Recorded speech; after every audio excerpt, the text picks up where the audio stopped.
Bonjour à toutes et à tous. Bienvenue pour ce troisième module du CCAFU en ligne. Nous sommes ravis d'être avec vous. Je suis accompagné aujourd'hui d'éminents collègues.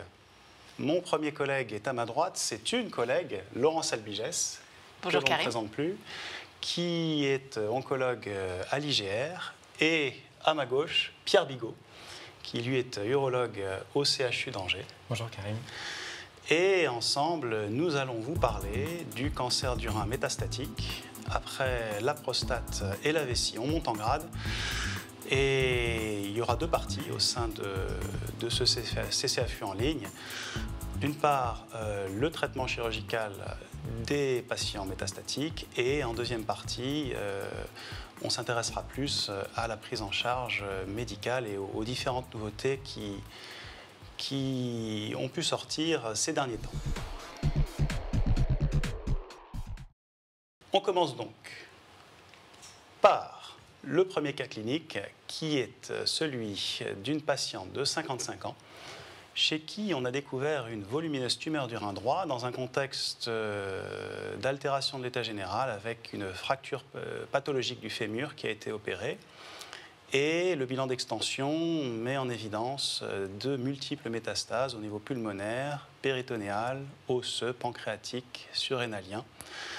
Et lors de sa chirurgie du fémur, il y a eu du matériel prélevé qui confirme qu'il s'agit d'un carcinome rénal à cellules claires métastatique. Elle a eu un bilan biologique dont vous pouvez prendre connaissance, mais sur lequel on reviendra tout à l'heure. Et ce qui est le plus intéressant, c'est de voir son imagerie. Vous voyez qu'elle a une volumineuse tumeur du rein droit, avec une hétérogénéité importante et une grosse plage de nécrose centrale. Et donc, dans ce contexte-là, la première question que je te pose, Pierre, c'est comment peut-on évaluer le pronostic de cette patiente? Est-elle de bon pronostic, de pronostic intermédiaire ou de mauvais pronostic? Alors le pronostic de cette patiente, on va l'évaluer à partir des critères pronostiques de Eng. 6 critères sont utilisés: le Karnofsky Performance Status, le diagnostic entre le temps entre le diagnostic et le moment du traitement, l'hémoglobine, les leucocytes, le calcium et le taux de plaquettes dans le sang. Alors ces critères vont permettre d'établir 3 groupes pronostiques: un groupe de bon pronostic, un groupe de pronostic intermédiaire et un groupe de mauvais pronostic.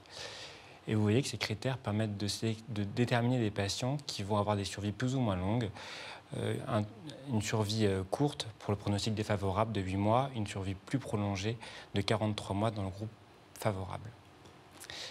Laurence, on s'adresse essentiellement à un public d'urologues, et nous les urologues, on connaît beaucoup le score du MSKCC. Là, Pierre nous a parlé des critères de Eng, qui, de ce qu'on comprend, sont plus récents. Est-ce à dire qu'il faut les privilégier et ne plus utiliser les anciens critères du MSKCC, qui a priori étaient un peu plus simples? Alors la classification de Motzer, ou la classification de MSKCC, est celle qui a été développée à l'ère des immunothérapies et des cytokines à l'époque. Et en fait, la classification qu'on appelle classification de Eng ou de l'IMDC est une classification plus récente qui a comme seule différence de prendre en compte les plaquettes et les polynucléaires neutrophiles en remplacement des LDH, mais on traduit toujours le caractère inflammatoire de la maladie. Et sinon, le système est le même. On compte le nombre de facteurs pronostiques. 0, bon pronostic. 1, 2, pronostic intermédiaire. 3 ou plus, mauvais pronostic. Et l'avantage de la classification dite de Eng ou IMDC, qui est la même, c'est qu'elle est régulièrement mise à jour avec des données pronostiques qui permettent comme ça d'avoir des données très récentes sur l'espérance de vie, quelque part, de nos patients en fonction de ces critères. Bien, alors Pierre, on a vu donc dans ces critères de Eng qu'il y a un critère particulièrement important qui est le KPS, donc Performance Status, et qui est évalué dans cette classification par l'indice de Karnofsky. Est-ce que vous pouvez nous en dire plus? Oui, tout à fait. L'indice de Karnofsky est un critère essentiel. C'est le critère pronostic majeur qui est finalement assez simple à utiliser. La barre est fixée à 80%. Quand on a un Karnofsky inférieur à 80%, c'est que l'on ne peut pas assumer une vie normale. Les patients ont besoin d'aide au quotidien. Et ce critère inférieur à 80% est un critère de mauvais pronostic et doit pouvoir être établi par n'importe quel praticien. Laurence, cette classification fait intervenir 6 critères qui ont a priori le même poids, mais l'altération de l'état général représentée par l'index de Karnofsky est particulièrement importante. Oui, et en plus, l'outil d'élévation de l'état général du patient, qu'on utilise Karnofsky ou Performance Status, est quelque chose qui est facile à faire, qu'on utilise en routine, qui est l'état global de notre patient et qui est le facteur pronostic principal, et en particulier pour des décisions de traitement, que ce soit des décisions de chirurgie ou de traitement systémique. Alors Pierre, quel est le pronostic de cette patiente ? Eh bien, cette patiente, elle a un état général altéré. Vous voyez, elle a eu une fracture du fémur. Et puis, le temps entre le moment du diagnostic et le traitement est assez court. Donc, elle a 2 critères de mauvais pronostic, et donc cette patiente est de pronostic intermédiaire. Pour qu'on saisisse l'importance de cette classification pronostique, ma seconde question sera, faut-il retirer le rein de cette patiente ? Alors la question de la néphrectomie de cytoréduction est une question difficile. Il y a des hypothèses en faveur de la néphrectomie de cytoréduction. On peut imaginer qu'enlever le rein de cette patiente va améliorer le contrôle local. Il va y avoir un bénéfice au contrôle local. Il va y avoir une diminution du risque d'hématurie macroscopique. Il peut y avoir une diminution des douleurs. Certains auteurs aussi ont évoqué la possibilité de régression de métastases après ablation de la tumeur. Ça a été décrit. On peut penser qu'il y a un mécanisme immunologique qui fait que les métastases vont diminuer après néphrectomie. Et puis cette tumeur primitive, elle va sécréter des facteurs de croissance qui peuvent également provoquer la croissance des métastases. Et donc on peut imaginer qu'en enlevant la tumeur primitive, on va stopper la sécrétion de facteurs de croissance. Mais la néphrectomie de cytoréduction est une chirurgie morbide. C'est une chirurgie parfois difficile en cas de volumineuse tumeur. Et c'est une chirurgie qui est responsable d'environ 50% de décès en post-opératoire, dans le mois qui suit la néphrectomie. Donc il faut se poser la question de ce geste, mais aussi se dire qu'il peut être morbide. Et puis enfin, quand on va faire la néphrectomie de cytoréduction, on va retarder l'instauration des thérapies ciblées, parce que ces thérapies ciblées ne peuvent pas être mises dans une période de cicatrisation. Alors, les hypothèses dont vous nous parlez, Pierre, de ce qu'on comprend, c'est très théorique. On suppose qu'il peut y avoir des bénéfices à faire une néphrectomie dans un contexte de maladie métastatique. Est-ce qu'on a des études qui ont évalué cette question et qui peuvent nous apporter des éléments de réponse ? Il y a 2 très belles études qui ont été effectuées et publiées en 2001. Alors, ces études ont été publiées à l'ère de l'immunothérapie. À l'époque, on traitait les patients métastatiques par interféron. Parmi ces 2 études, la première publiée dans le Lancet a comparé 2 groupes de malades et a pu mettre en évidence un bénéfice de survie de 10 mois chez les patients qui étaient traités par néphrectomie plus interféron versus les patients traités par interféron seul. La seconde étude, publiée dans New England Journal of Medicine, la même année, en 2001, a comparé de la même façon 2 groupes de patients, 2 groupes de 120 patients, un groupe traité par immunothérapie plus néphrectomie versus un groupe de patients traités par immunothérapie seule. Et dans cette étude, il a également été mis en évidence un bénéfice en termes de survie pour les patients en bon état général, un bénéfice d'environ 6 mois. En revanche, pour les patients en mauvais état général, la néphrectomie n'apportait pas un bénéfice significatif en termes de survie. Donc ces études, pour résumer, montrent un bénéfice de la chirurgie, mais uniquement si elle est associée au traitement médical. Ah oui, tout à fait. Il s'agit de patients qui avaient une maladie métastatique et chez qui il y a eu un traitement médical associé qui était l'interféron. D'accord. Et donc ces études sont anciennes, 2000, 2001. Ça fait longtemps, ou en tout cas, l'immunothérapie n'est plus utilisée dans cette forme-là. Maintenant, on est à l'ère des thérapies ciblées. Qu'en est-il actuellement ? Effectivement, depuis 2007, nous utilisons des thérapies ciblées dans le cancer du rein métastatique. Ces thérapies ciblées qui ont permis de doubler la survie sans progression des malades. Vous voyez ici l'étude de Motzer, publiée en 2007. Et depuis l'utilisation de ces thérapies ciblées, nous ne savons plus si finalement il y a un intérêt à la néphrectomie de cytoréduction. Les seules études disponibles sont des études rétrospectives. Voici ici l'étude de Choueiri, publiée dans le Journal of Urology en 2011, qui montrait un bénéfice net à la néphrectomie de cytoréduction. Mais il faut faire attention, car dans cette étude, les patients qui ont bénéficié d'une néphrectomie étaient certainement des patients en meilleur état général. Aujourd'hui, nous n'avons pas de données prospectives qui nous permettent de dire si oui ou non la néphrectomie peut apporter un bénéfice à nos malades. Alors Pierre, vous me permettez de faire une belle transition puisqu'il se trouve que Laurence connaît bien Tony Choueiri puisqu'elle a travaillé 2 ans avec lui. Laurence, au vu de ces jolies courbes, est-ce que on doit interpréter ça comme un encouragement à essayer de faire une néphrectomie dès que possible? Alors, je pense que c'est important vraiment de se dire que les données robustes sur lesquelles on se repose étaient des données effectivement à l'ère des cytokines, que ceci sont des données rétrospectives et que de facto, les données émanent de patients qui étaient éligibles à être opérés, qui avaient un état général et qui, quelque part, ont biaisé un peu ces résultats en faveur de la chirurgie. Néanmoins, clairement, il y a un signal assez fort pour dire qu'il y a probablement un rôle sur la chirurgie du primitif. Et le seul moyen de conclure à l'ère des anti-angiogéniques est de pouvoir répondre de la même façon dans un essai prospectif randomisé. Voilà. Et là encore, vous m'apportez la transition sur un plateau, puisque cet essai randomisé prospectif, il existe et en plus, il est français. C'est l'essai Carmena, qui a été initié par le professeur Arnaud Méjean, que vous verrez tout à l'heure. Essai prospectif multicentrique français. Pierre, qu'est-ce qu'on peut dire de cet essai Carmena? Alors c'est un essai essentiel, car cet essai va nous apporter la réponse à cette question de l'intérêt de la néphrectomie de cytoréduction chez les patients métastatiques. Cet essai, donc, c'est un essai de phase 3, prospective randomisée, qui va comparer des patients traités par néphrectomie puis sunitinib versus des patients traités par sunitinib seul. Cet essai a débuté en 2009 et aujourd'hui, il y a déjà 376 patients inclus à ce jour. L'objectif d'inclusion est de 576 patients. Il est essentiel d'atteindre cet objectif pour pouvoir avoir une réponse fiable à la question. Donc, il faut absolument atteindre cet objectif. Les critères d'inclusion sont assez simples. Il faut que le patient ait un carcinome rénal à cellule claire confirmé par une biopsie. Il faut que le patient ait une maladie métastatique documentée.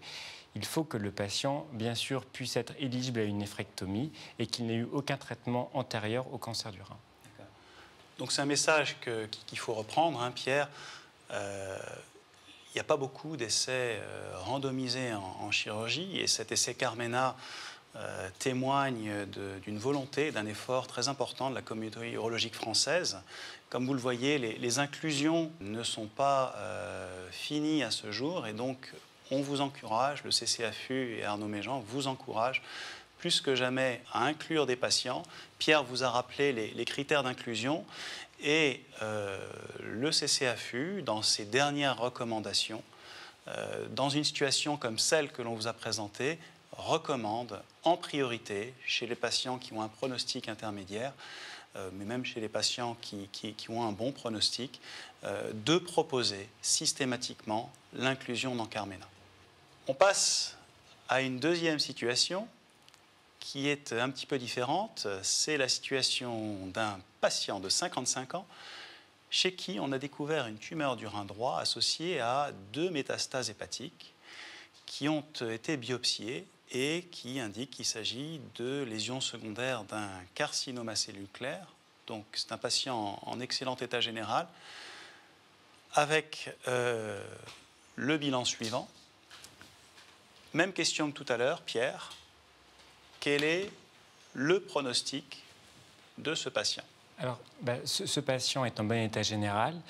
Son bilan biologique, vous voyez, il est normal. Le seul critère péjoratif, finalement, est le temps entre le moment du diagnostic et le moment où il va devoir se faire traiter.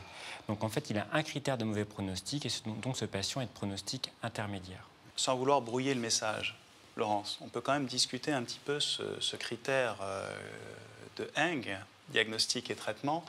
C'est un critère qui entend par traitement l'instauration d'une thérapie ciblée, ou en tout cas à l'époque d'un traitement par cytokine. Est-ce qu'il est toujours valable actuellement et est-ce que c'est par traitement, on entend exclusivement l'instauration du traitement médical ou est-ce qu'on considère aussi qu'il s'agit de la chirurgie? C'est une bonne question et je pense qu'on ne peut pas être tout à fait formel sur la façon dont on y répond. Clairement, la façon dont la classification a été construite, c'est l'intervalle avec un recours au traitement systémique. Donc, chez ce patient, la question qui se pose, c'est est-ce qu'on va devoir démarrer un traitement systémique? Et là, clairement, dans le cas d'une maladie avec 1 ou 2 sites métastatiques, éventuellement discuter est-ce qu'on a besoin d'avoir recours ou pas à ce traitement systémique. Ce qui transformerait la patiente ou le patient en une maladie de bon pronostic si on n'a pas besoin d'avoir recours tout de suite au traitement général. Alors, regardons d'abord le scanner, qui confirme, donc vous voyez qu'il y a une tumeur d'environ 6 cm au niveau du pôle inférieur du rein droit et 2 lésions hépatiques, ces lésions qui ont été biopsiées et qui nous ont confirmé qu'il s'agissait d'un cancer du rein métastatique. Ce n'est pas une situation qui appelle une réponse équivoque. Et parmi les options thérapeutiques, il y a des options purement chirurgicales, que Pierre pourrait discuter, un néphrectomie plus résection des 2 métastases, éventuellement associée à une radiofréquence en fonction de la difficulté chirurgicale. Mais, Laurence, on peut aussi se poser la question, dans ces conditions-là, d'un traitement anti-angiogénique, alors soit d'emblée, soit éventuellement de proposer l'inclusion dans le protocole Carmena. Pour une fois, on va griller la politesse et commencer par le chirurgien qui nous dit il faut tout opérer, il faut tout enlever. Dans ce contexte-là, pour ce patient, on pouvait obtenir une rémission complète avec la chirurgie. Et nous lui avons proposé une néphrectomie associée à une hépatectomie. Excusez-moi. Et vous voyez, la question s'était posée de ne pas l'opérer et de l'inclure dans un protocole. Nous avons décidé, après réunion de concertation pluridisciplinaire, d'opérer ce patient. Et vous voyez que c'était bien un carcinome rénal à cellules claires, que cette tumeur était plutôt de mauvais pronostic, car le grade de Fuhrmann était de 4, en lien avec la présence d'un important contingent sarcomatoïde. La métastase hépatique était bien une métastase d'un carcinome rénal. Ce que nous craignions est arrivé. Ce patient a présenté une métastase osseuse sur la clavicule gauche 3 mois après la chirurgie. Il a été décidé alors de le traiter par sunitinib et radiothérapie. Et ce traitement a très bien fonctionné puisque quelques mois plus tard, le patient était en rémission complète, ce qui nous a permis d'arrêter le sunitinib. Et aujourd'hui, en 2016, 4 ans après le traitement, le patient est toujours en rémission complète, sans traitement. Donc Pierre, ce cas clinique montre qu'on peut obtenir une rémission complète avec un traitement chirurgical maximal. Mais tout de même, je note qu'entre-temps, le patient a eu une période où il a eu du sunitinib.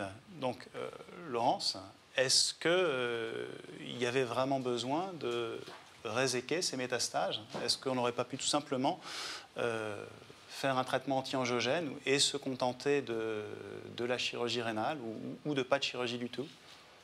Eh bien, je crois que ce cas, une fois de plus, illustre le besoin de répondre à la question au sein du protocole Carmena, parce qu'on voit que, outre la chirurgie du rein et la chirurgie hépatique, on a eu besoin d'instaurer un traitement systémique 3 mois plus tard du fait d'une poursuite de la maladie. Donc on était bien face à un patient qui avait un pronostic intermédiaire avec un recours à un traitement systémique dans la première année par rapport au diagnostic. Donc clairement, ça c'est le premier message à mon avis de ce cas. Et puis le deuxième, c'est ce que vous évoquez, c'est finalement avec des approches combinées, est-ce qu'on peut se permettre de faire des pauses? Et ça, c'est vraiment quelque chose qui relève de discussions en réunion de concertation pluridisciplinaire, avec à la fois une approche chirurgicale, là sur le primitif et sur des sites métastatiques, une approche médicale, avec le sunitinib qui a été instauré au moment de la progression osseuse, et puis une approche aussi de traitement focal, là, de radiothérapie sur une métastase osseuse, qui a permis de mettre le patient en rémission et de lui offrir une pause thérapeutique.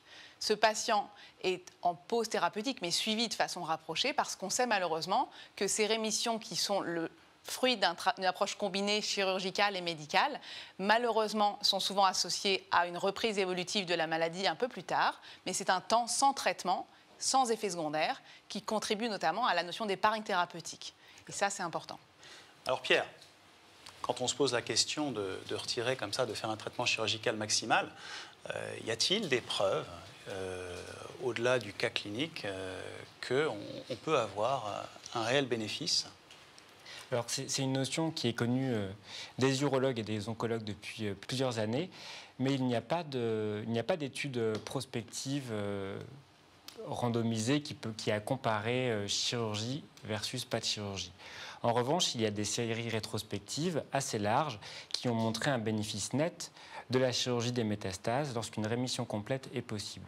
Vous voyez sur cette diapositive l'étude de HALT, publiée dans Cancer en 2011, qui a comparé des patients en rémission complète après chirurgie des métastases versus des patients qui n'étaient pas en rémission complète. Et vous voyez que la survie spécifique des patients pour lesquels une rémission complète a été obtenue est largement supérieure de 4,8 ans. Le bénéfice de la chirurgie était indépendant du nombre des métastases, de leur localisation, mais également du délai de survenue entre le cancer du rein et les métastases. Alors si on s'intéresse plus particulièrement aux métastases pulmonaires, qui sont souvent des métastases de bon pronostic, et bien vous voyez sur cette diapositive que le bénéfice était très net, puisque à 5 ans, 19% des patients qui n'avaient pas pu avoir de rémission complète obtenue chirurgicalement étaient vivants, alors que 74% des patients qui ont une rémission complète étaient vivants. Alors comme l'a suggéré Laurence tout à l'heure, il y a quand même un biais dans ces études rétrospectives, c'est que les patients qui sont arrivés à la chirurgie sont ceux qui pouvaient arriver à la chirurgie, donc a priori ceux qui avaient le meilleur état général, qui étaient en bonne forme. Malgré tout, on peut prendre ces données comme un encouragement à proposer la chirurgie lorsqu'on pense que c'est raisonnable. C'est les seules données dont nous disposons aujourd'hui et c'est vrai que la possibilité d'offrir aux patients une pause thérapeutique, un espoir, une rémission complète, une survie prolongée doit être prise en compte et tout doit être fait. Alors on parle de la chirurgie, mais on a aussi d'autres armes à notre disposition, les thérapies ablatives, éventuellement la radiothérapie ciblée. Qu'est-ce qu'il en est? Est-ce que c'est aussi quelque chose qu'on peut proposer à ces patients? Alors tout à fait, les thérapies ablatives sont en train de se développer. Le docteur Albuges pourra nous en parler. Voici une belle publication de l'IGR, une publication récente, qui a étudié 566 patients traités par radiofréquence pour des métastases pulmonaires, quel que soit leur primitif. Ce n'étaient pas que des patients traités pour un cancer du rein. 1037 métastases pulmonaires ont été traitées. Il y avait des patients traités pour 1 à 8 métastases. Les métastases pouvaient être unies ou bilatérales. Toutes les métastases pulmonaires étaient inférieures à 3 cm. Et cette publication nous dit que le contrôle local est excellent, la radiofréquence, 89% à 4 ans d'absence de récidive locale et même 44% d'absence de récidive pulmonaire après traitement par radiofréquence des métastases. Donc c'est là encore des résultats encourageants. Laurence, j'ai lu un jour que, et là c'est le chirurgien qui parle, la survie qu'on pouvait obtenir en réséquant des métastases, en tout cas les périodes de rémission prolongées, seraient toujours supérieures à celles que l'on pourrait obtenir avec une thérapie ciblée. Un commentaire là-dessus? Oui, je pense qu'il ne faut pas dire toujours. Non, en pratique, je crois qu'il y a un vrai rôle à une approche combinée et c'est ce que cette série illustre. Très clairement, il faut être innovant et essayer de faire de l'épargne thérapeutique. Ça veut dire qu'il faut non seulement se servir des outils à notre disposition en termes de médicaments, mais penser chez des patients qui ont des maladies peu métastatiques, avec 1 ou 2 sites métastatiques, au traitement focal.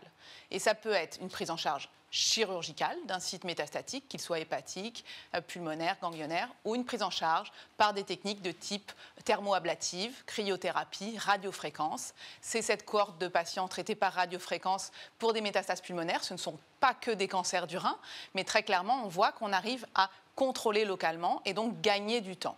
Et ça est également aujourd'hui complété par la radiothérapie stéréotaxique, donc une radiothérapie plus localisée sur un site métastatique. Pourquoi avoir cette approche? Eh bien parce que quelque part, effectivement, on gagne du temps. On gagne du temps, par exemple, avant d'avoir à instaurer le traitement systémique chez un patient qui a juste 1 ou 2 sites métastatiques.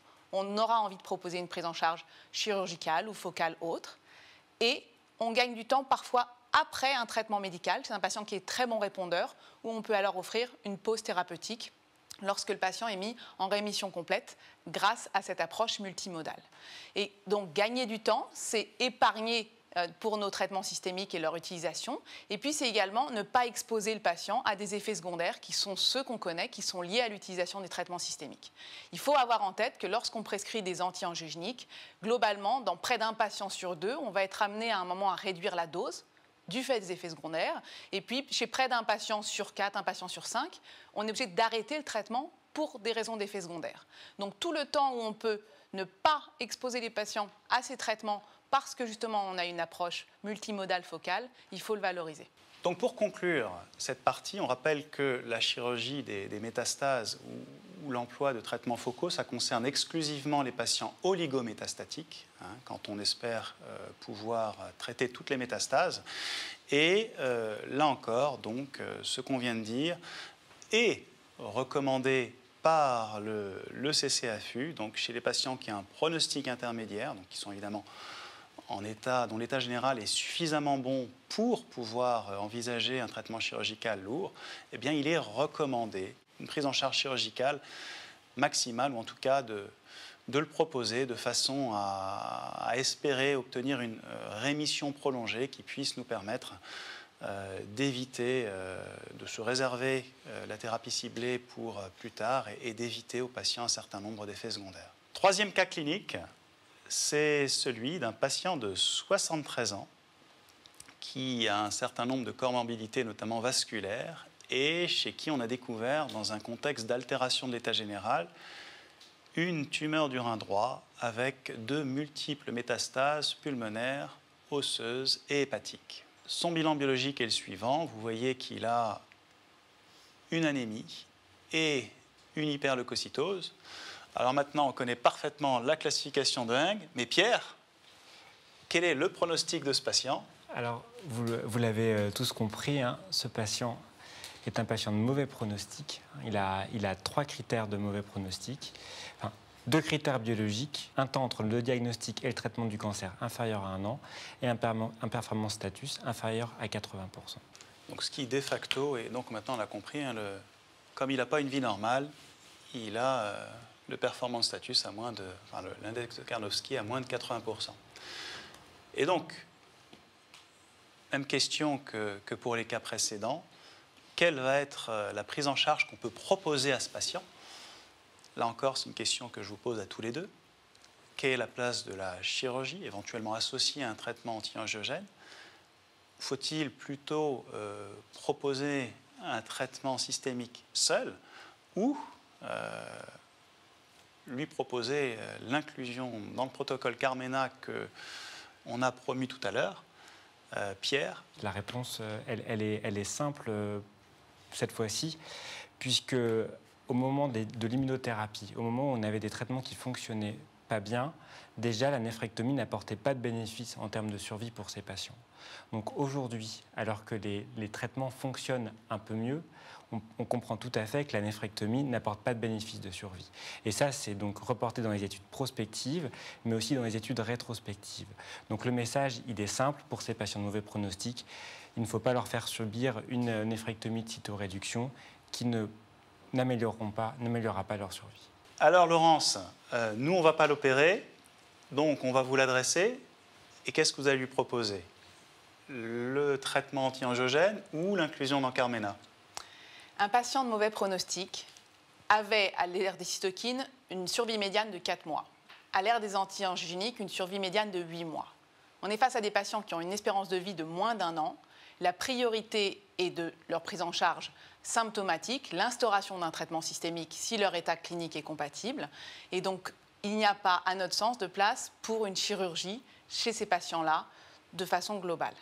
Y a-t-il une place pour la surveillance, puisque vous nous avez expliqué qu'il y avait un certain nombre d'effets secondaires de ces traitements qui n'étaient pas toujours bien tolérés, que ce sont de toute façon des patients qui ont une réponse moins importante, une survie plus réduite par rapport aux patients des autres groupes pronostiques? Doit-on toujours leur donner un traitement anti-angiogène ou peut-on envisager la surveillance? Je pense qu'il ne faut pas appeler ça une surveillance, il faut appeler ça une prise en charge symptomatique palliative dans ces cas-là. Et c'est une question qui se pose en fonction de l'état clinique du patient, de son souhait et du bénéfice qu'on attend de ce traitement. Très clairement, ce sont des médianes lorsqu'on raisonne à l'échelle de 8 mois d'espérance de vie, mais il faut se poser la question en fonction de l'état du patient, de son souhait, de ses comorbidités bien sûr, et ensuite aller vers un traitement systémique si médicalement et après une évaluation oncologique, on estime que le patient va pouvoir tirer un bénéfice. Et oui, on prolonge la survie de ces patients, mais malheureusement leur pronostic reste extrêmement faible, extrêmement court à l'heure actuelle. Voici la conclusion de ce dernier cas clinique, encore une fois sous la forme des recommandations officielles du comité de cancérologie de l'AFU. Chez les patients de mauvais pronostic, la néphrectomie n'est pas recommandée et c'est le traitement anti-angiogénique qui doit être discuté en première intention. Vous vous rendez donc compte qu'il est fondamental de déterminer le pronostic des patients métastatiques lorsqu'on doit les prendre en charge, parce que de cette classification vont découler beaucoup d'options thérapeutiques.